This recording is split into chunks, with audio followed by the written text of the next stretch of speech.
लद्दाख भारत द्वारा केंद्र शासित प्रदेश के रूप में प्रशासित एक क्षेत्र है। और यह बड़े कश्मीर क्षेत्र का एक पूर्वी भाग है जो तब से भारत और पाकिस्तान के बीच विवाद का विषय रहा है। 1947 और 1959 से भारत और चीन आए लद्दाख की सीमा पूर्व में तिब्बत स्वायत्त क्षेत्र, दक्षिण में भारतीय राज्य हिमाचल प्रदेश, भारत प्रशासित केंद्र शासित प्रदेश जम्मू और कश्मीर और पाकिस्तान प्रशासित गिलगित से लगती है। पश्चिम में बाल्टिस्तान और सुदूर उत्तर में काराकोरम दर्रे के पार झिंजियांग का दक्षिण पश्चिमी कोना। यह उत्तर में काराकोरम रेंज में सियाचिन ग्लेशियर से लेकर दक्षिण में मुख्य महान हिमालय तक फैला हुआ है। पूर्वी छोर, जिसमें निर्जन अक्साई चिन मैदान शामिल है, भारत सरकार द्वारा लद्दाख के हिस्से के रूप में दावा किया जाता है और 1962 से चीनी नियंत्रण में है। प्राचीन इतिहास लद्दाख के कई हिस्सों में पाई गई चट्टानों की नक्काशी से पता चलता है कि यह क्षेत्र नवपाषाण काल से बसा हुआ है। लद्दाख के शुरुआती निवासियों में कंपा नाम से जाने जाने वाले खानाबदोश शामिल थे। बाद में कुल्लू और ब्रोकपास के मॉन्स द्वारा बस्तियां स्थापित की गईं, जो गिलगित से उत्पन्न हुए थे। पहली शताब्दी के आसपास लद्दाख कुषाण साम्राज्य का एक हिस्सा था। दूसरी शताब्दी में बौद्ध धर्म कश्मीर से पश्चिमी लद्दाख में फैल गया।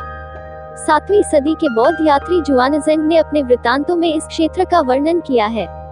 वेनसांग के अनुसार लद्दाख का शब्द मोलोसो है, जिसे शिक्षाविदों ने मलासा, मरासा या मरासा के रूप में पुनर्निर्मित किया है, जो इस क्षेत्र का मूल नाम माना जाता है।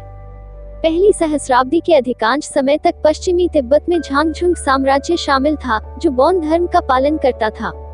माना जाता है कि कश्मीर और झांगझुंग के बीच स्थित लद्दाख वैकल्पिक रूप से इनमें से किसी एक या अन्य शक्तियों के नियंत्रण में रहा है।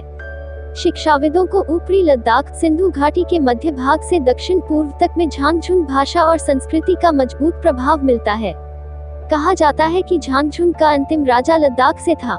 लगभग 660 BC से तांग राजवंश और तिब्बती साम्राज्य ने तारिम बेसिन, वर्तमान शिनजियांग के 4 सैनिकों से लड़ना शुरू कर दिया। ये संघर्ष 3 शताब्दियों तक चला। झांगझुंग सी में तिब्बत की महत्वाकांक्षाओं का शिकार हो गया, 634 और गायब हो गया। इसके तुरंत बाद भारत का करकोटा साम्राज्य और उमैयद खलीफा भी झिंजियांग की लड़ाई में शामिल हो गए। इन संघर्षों के केंद्र में बाल्टिस्तान और लद्दाख थे। शिक्षाविदों ने लद्दाखी इतिहास के झुकाव से अनुमान लगाया है कि इस समय के दौरान लद्दाख की तिब्बत के प्रति प्राथमिक निष्ठा रही होगी, लेकिन यह सांस्कृतिक से अधिक राजनीतिक थी। लद्दाख बौद्ध बना रहा और उसकी संस्कृति अभी तिब्बती नहीं थी। प्रारंभिक मध्ययुगीन इतिहास क्याइड निमागोन का साम्राज्य उनके 3 बेटों के बीच विभाजित हुआ। c. 930 BC लद्दाख, मेरुल और बुगीपुरम के बीच की सीमा को गारटोक के उत्तर में एक पतली बिंदीदार रेखा में दिखाया गया है। 9वीं शताब्दी में तिब्बत के शासक लैंगदमा की हत्या कर दी गई और तिब्बत टुकड़े टुकड़े हो गया। क्याइड निमागोन, लैंगदमा के परपोते, पश्चिम तिब्बत भाग गए।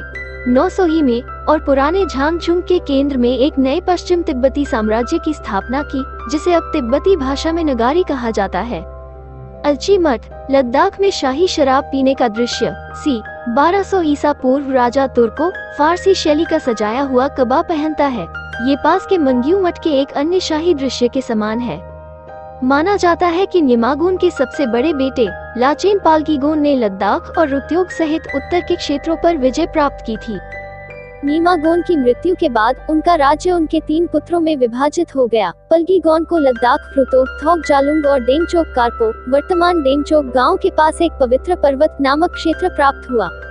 दूसरे बेटे को गुगेपुरंग, जिसे नगारी कोरसम कहा जाता है, मिला और तीसरे बेटे को जांस्कर और स्पीति, लद्दाख के दक्षिण पश्चिम में, मिला। निमागोन के साम्राज्य के इस 3 तरफा विभाजन को ऐतिहासिक माना गया और तीनों क्षेत्रों के इतिहास में एक संस्थापक कथा के रूप में याद किया गया। उसने अपने प्रत्येक पुत्र को एक अलग राज्य दिया, अर्थात सबसे बड़े दपाल गई गौन मंगाहरिस के मर्यूल को, जो काले धनुष का उपयोग करने वाले निवासी थे। उद्धरण वांछित, पेल्गीगोन द्वारा स्थापित मेरील का पहला पश्चिम तिब्बती राजवंश 5 शताब्दियों तक चला, जो मंगोल मुगल कुलीन मिर्जा हैदर दुगलत की विजय के कारण अपने अंत तक कमजोर हो गया। इस पूरी अवधि के दौरान इस क्षेत्र को मर्यूल कहा जाता था, संभवतः मूल उचित नाम रासा जुंगजेंग मोलोसो से, लेकिन तिब्बती भाषा में इसका अर्थ निचली भूमि, नगारी की निचली भूमि माना जाता था। इस अवधि के दौरान मेरील कट्टर बौद्ध बने रहे। उन्होंने भारत से कश्मीर और जांस्कर के माध्यम से तिब्बत तक बौद्ध धर्म के दूसरे प्रसार में भाग लिया।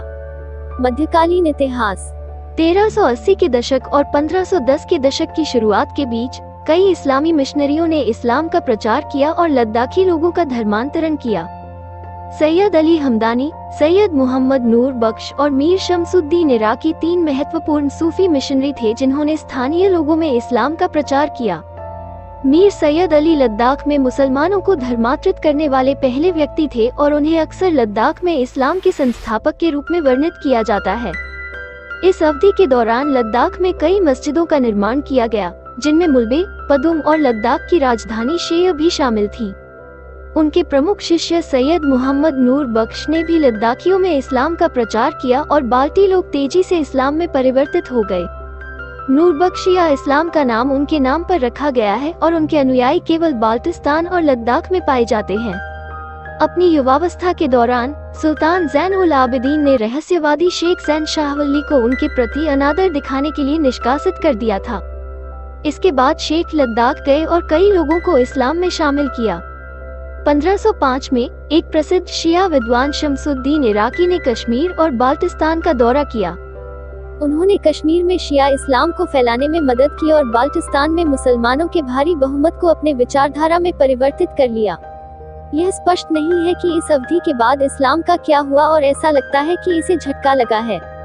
मिर्जा मोहम्मद हैदर दुगलत, जिन्होंने 1532, 1545 और 1548 में लद्दाख पर आक्रमण किया और कुछ समय के लिए विजय प्राप्त की, उनके आक्रमण के दौरान लेह में इस्लाम की कोई उपस्थिति दर्ज नहीं की गई। हालांकि शिया इस्लाम और नूर बख्शिया इस्लाम लद्दाख के अन्य क्षेत्रों में फलते फूलते रहे। राजा भगन ने लद्दाख को फिर से एकजुट और मजबूत किया और नामग्याल राजवंश की स्थापना की। कई तिब्बती भाषाओं में नामग्याल का अर्थ विजयी होता है। नामग्याल ने अधिकांश मध्य एशियाई हमलावरों को खदेड़ दिया और अस्थायी रूप से नेपाल तक राज्य का विस्तार किया। राजा अली शेर खान अंचन के नेतृत्व में बाल्टी पर आक्रमण के दौरान कई बौद्ध मंदिर और कलाकृतियां क्षतिग्रस्त हो गईं। अली शेर खान ने राजा और उसके सैनिकों को बंदी बना लिया। जामयांग नामग्याल को बाद में अली शेर खान द्वारा सिंहासन पर बहाल किया गया और शादी में एक मुस्लिम राजकुमारी का हाथ दिया गया। उसका नाम ग्याल खातून या अर्ग्याल खातून था। वो पहली रानी बनने वाली थी और उसका बेटा अगला शासक बनने वाला था। उसके पिता कौन थे, इस पर ऐतिहासिक विवरण भिन्न है। कुछ लोग अली के सहयोगी और खापलू यागो के राजा शे गिलाजी को उसके पिता के रूप में पहचानते हैं, जबकि अन्य अली को स्वयं पिता के रूप में पहचानते हैं। 17वीं शताब्दी की शुरुआत में जामयांग और ग्याल के पुत्र सेंगे नामग्याल द्वारा नष्ट की गई कलाकृतियों और गोनपाओं को पुनर्स्थापित करने के प्रयास किए गए थे। उसने जांस्कर और स्पीति में राज्य का विस्तार किया। मुगलों द्वारा लद्दाख की हार के बावजूद, जिन्होंने पहले ही कश्मीर और बाल्टिस्तान पर कब्जा कर लिया था, लद्दाख ने अपनी स्वतंत्रता बरकरार रखी।